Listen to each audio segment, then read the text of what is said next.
ఈ 18 రోజుల నుంచి జరుగుతున్న సమ్మె పరిణామాలు అవ్వచ్చు, ఛాంబర్ పరిణామాలు అవ్వచ్చు, ఫెడరేషన్ వాళ్ళది అవ్వచ్చు, ఈ పరిణామాలకి తెరదించాలని చిన్న సినిమా నిర్మాత షూటింగ్లు ఇబ్బంది పడుతున్నారు, పెద్ద సినిమా నిర్మాత షూటింగ్లు ఇబ్బంది పడుతున్నారు, కార్మికులు పని లేక ఇబ్బంది పడుతున్నారు. కనుక పని ఉన్నవాడికి పని ఉంటుంది, పని లేనివాడు పనికి లేకుండానే ఉంటున్నాడు. ఈ రెండింటికి తెరదిగాలని కోరుకుంటున్నాం ఇప్పుడు. కానీ ఏంటంటే ఇక్కడ నిన్న ఒక రూమర్ అవ్వచ్చు, నిజం అవ్వచ్చు, ఏదో అనిల్ గారిది ఏదో అక్కడ కేసులు ఉన్నాయని, ఆయన అబ్స్కాండ్లో ఉన్నారని ఏదో చిన్నవంత రూమర్గా చెప్తూ ఉన్నారు. అది నిజం అవ్వచ్చు, అబద్ధం అవ్వచ్చు. అది ఏమైనా ఆయన మీద ఉన్నది చిత్రపూర్ కాలనీకి సంబంధించింది. ఈ ఫెడరేషన్కి సంబంధం పెట్టకండి. కార్మికుడు పని కావాలని కోరుకుంటున్నాడే తప్ప అగాధం కావాలని కోరుకోవట్లే. చిన్న సినిమా నిర్మాత షూటింగ్ చేయాలని కోరుకుంటున్నాడే తప్ప ఈ గొడవ పెట్టుకోవాలని కోరుకోవట్లేదు. పెద్ద సినిమా నిర్మాత కూడా షూటింగ్లు చేయాలి, ఈ అందరూ కలిసికట్టుగా ఉండాలనుకుంటున్నారు. గొడవలు మీ నాయకులు ఎవరైనా నాయకత్వంలో నాయకులు తప్పు చేస్తున్నారు, దాంట్లో తప్పు చేయలేదని నేను చెప్పను. నిర్మాత కరెక్ట్గా ఉన్నాడు, కార్మికుడు కరెక్ట్గా ఉన్నాడు. నాయకులు తప్పు చేస్తేనే 18 రోజులు ఈ ప్రాబ్లం వచ్చింది. ఆ నాయకులు తప్పు ఏదైనా ఉంటే కేసు రూపంగా ఏదున్నా as per legal, as per law ఏదున్నా మీరు కేసుల రూపంగా చిత్రపూర్ కాలనీ ఏదంటే మీరు రికార్డుగా అరెస్ట్ చేసుకోండి. కానీ దయచేసి దానికి దీనికి లింకులు కలపొద్దు. ఎందుకంటే కార్మికుడు కూడా బాధపడుతున్నాడు, ఇల్లు లేక, కార్మికుడు పని లేక బాధపడుతున్నాడు, చిన్న సినిమా నిర్మాత షూటింగ్ లేక చేయలేక బాధపడుతున్నాడు, పెద్ద సినిమా నిర్మాత బడ్జెట్ పెరిగిపోతుంది, టైమ్స్ అయిపోతున్నాయి, ఇంకా టైం దగ్గరికి వస్తే థియేటర్ ఎగ్జిబిటర్ ఇబ్బంది పడతాడు. ఎగ్జిబిటర్ సినిమాలు లేకుండా అయిపోయి మాస్ జాతర అనే సినిమా 27 ఉండాలి, అది కూడా వెనక్కి వెళ్ళిపోయింది.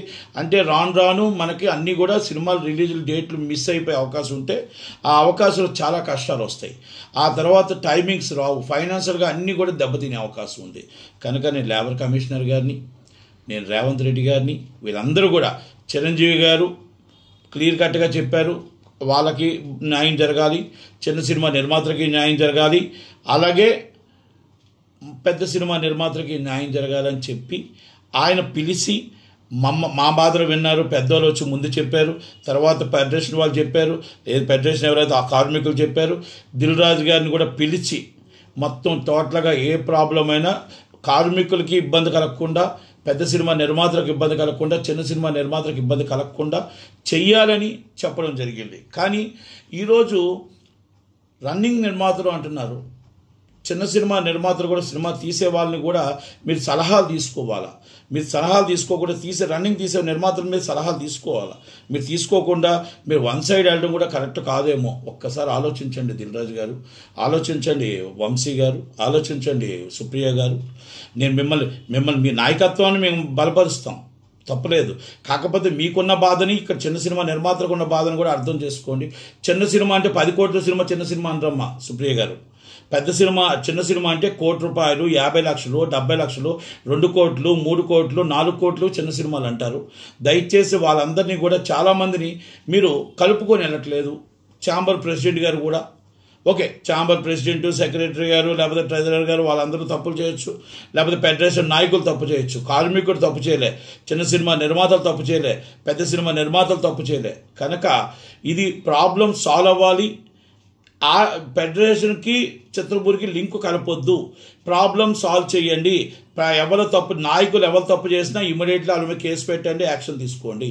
మళ్ళీ దయచేసి ఈ ప్రాబ్లం ఇవాళతో ఎండ్ చేయండి, ఇవాళతో ఎండ్ కార్డ్ వేయండి. కార్మికులకు కూడా న్యాయం జరిగేటట్టు వాళ్ళు 3 సంవత్సరాలకు అడిగేటప్పుడు మీరు అగ్రిమెంట్లో పెట్టారు, ఆ అగ్రిమెంట్లో పెట్టినది న్యాయం చేయండి. చిన్న సినిమా నిర్మాతలకి అగ్రిమెంట్లో పెట్టారు, చిన్న సినిమా నిర్మాతలకు కూడా అగ్రిమెంట్లో పెట్టారు. ఆ అగ్రిమెంట్లో 2018-22లో పెట్టిందని అమలు చేయండి. అలాగే అగ్రిమెంట్లో పెట్టింది 30% వాళ్ళు అడగట్లేదు, మీరు కూడా రీజనబుల్గా వాళ్ళకి పెంచాలి. డైలీ కార్మికులకి అన్ని రేట్లు పెరిగేటువంటి పెంచాలి. చిన్న సినిమా నిర్మాతకి ఏదైతే ఉందో వాళ్ళతో కూడా ఒప్పించి 25% తగ్గించి చేయాలి వేజెస్లోని. పెద్ద సినిమా నిర్మాతలు అందరూ కూర్చొని చేయాలని నా ఉద్దేశం తప్ప ఎవరిని ఇక్కడ కించపరిచేది లేదు. దయచేసి ఇవాళ ఎండ్ కార్డ్ వేస్తారని దిల్ రాజు గారిని, లేబర్ కమిషనర్ గారిని, సీఎం రేవంత్ రెడ్డి గారిని, అలాగే ఎవరైతే మాకు నాయకత్వం వహిస్తున్న సుప్రియ గారు, నాయకత్వం వహిస్తున్న వంశీ గారు, మైత్రి రవి గారు, చెర్రీ గారు, ప్లీజ్ రిక్వెస్ట్ ఎండ్. కానీ మీరు ఎండ్ వేసిన రోజు మీరు ఎండ్ చేస్తున్నప్పుడు చిన్న సినిమా నిర్మాతల బాధల్లో ఉన్నారు, చిన్న సినిమా నిర్మాతలు అమల్లోకి రావాలి, అగ్రిమెంట్లో కంపల్సరీ చిన్న సినిమా నిర్మాతలకి 25% వాళ్ళు తగ్గించి చెయ్యాలి, అది రికార్డుగా రావాలని మాత్రం దయచేసి మీరు ఏ అగ్రిమెంట్ చేసినా, ఏ రేటు పెంచినా, ఎలా పెంచినా అటు వాళ్ళ నుంచి కానీ మా నుంచి కానీ కూడా మా బాధని మా కష్టాన్ని కూడా అర్థం చేసుకొని మమ్మల్ని కూడా దృష్టిలో పెట్టుకొని మాట్లాడతారని మనవి. Thank you very much. Thank you.